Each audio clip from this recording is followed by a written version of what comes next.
Hello, mag-assemble tayo ng car shampoo. Kailangan adapter. Yan, adapter. Tapos water pump, maliit lang. Tsaka compressor na maliit din. Yan ang kailangan kapag magawa ka ng car shampoo. Kailangan may 12 volts. Kasi 12 volts lang yan yung yung water pump, tsaka yung compressor. Diyan, positive, negative. Tatlong lagayan yan guys. Tatlong positive, tatlong negative. Tapos yan, 220 yan. Saksak mo sa 220. Doon may saksak sa window mo. Queen slot. Yan, para magkaroon ng kuryente dyan. Tapos, ikabit na natin. Kabit na natin yung negative. Yung negative. Yan yung negative. Yan. Sundan lang ninyo yan. Kasi kitang-kita naman yan, oh. Kaya ninyo simbolin yan. Magpa-simbol pa kayo. Pag walang pera, pwede ka mag-simbol yan para makatipid.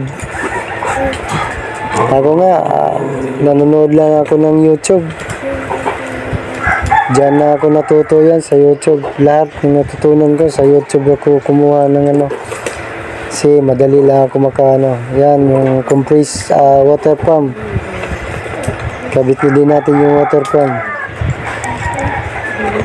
Sa positive, yung pula, yan, positive. Yung parang cross, yan ang positive.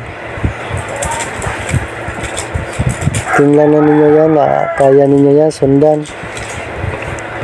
Ako, hindi ako nag-aaral, dyan ako natuto sa YouTube. Kasi madali lang ako matuto dyan eh. Simple lang eh. Mas lalong nag-aaral pa ako, baka magaling ako mag-assemble kahit hindi na ako manood ng YouTube. Ngayon, doon na ako nag-aaral sa YouTube. Kung anong gusto kong tingnan sa YouTube, kaya kong gawin. Sa inyo yun guys, kung masipag lang kayo mag-assemble, kaya. Kung mahilig kayo mag-kulikot-kulikot, yan. Tapos, ikabit na natin yung hose. Kabit natin yung hose. Yan, hose. Para lang doon sa yan. Bumubuga. Palabas yan, bumubuga ng shampoo. Iba rin yung pahigop. Kailangan guys, may valve spring para hindi babalik yung tubig. Yan yung lagay ko. Yan, palabas yan siya. Yan, ma-adjustment yan guys. Yan, valve siya, adjustment yan. Kung gusto nyo palakasan, kung sumpainaan, yan, kayo lang bahala magtimpla dyan. Tapos yung isang hose naman, pahigop yan siya. Yan, pahigop yan. Timpla yan, doon mo ilagay sa shampoo, yung tinitimpla mo ng shampoo, doon mo ilagay. Tapos pag paandar yan, lalabas na yung kuhan. Yan, lalabas na yung shampoo. Pag pinandar nyo yan, kailangan may transforming kayo ng 12 volts kasi 12 volts tayo yung water pump at saka mini compressor. Guys, saksak na natin, testing na natin, saksak. Tapos pag hindi pa saksak na natin yung yung sa hangin, ilagay din natin yung kadugtong doon sa kabila, yung may adjustment doon yan. Yung sinabi ko sa iyo na kung gustong pahinaan, palakasan, pwede.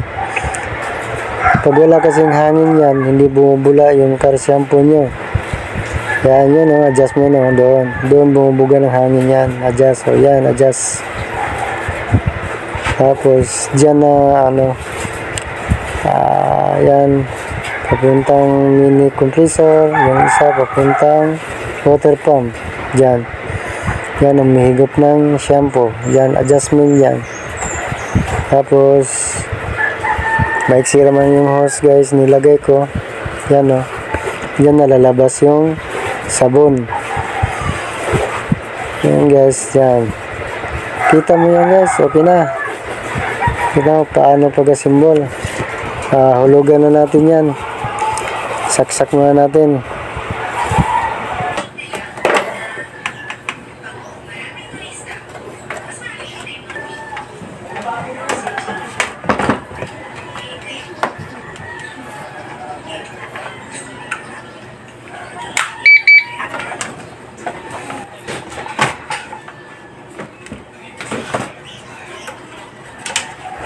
Okay na guys, andar na guys oh. Yan, umandar na. Thank you guys sa pagpanood. Salamat sa inyong lahat. Huwag kalimutan na subscribe, like, share. Thank you po.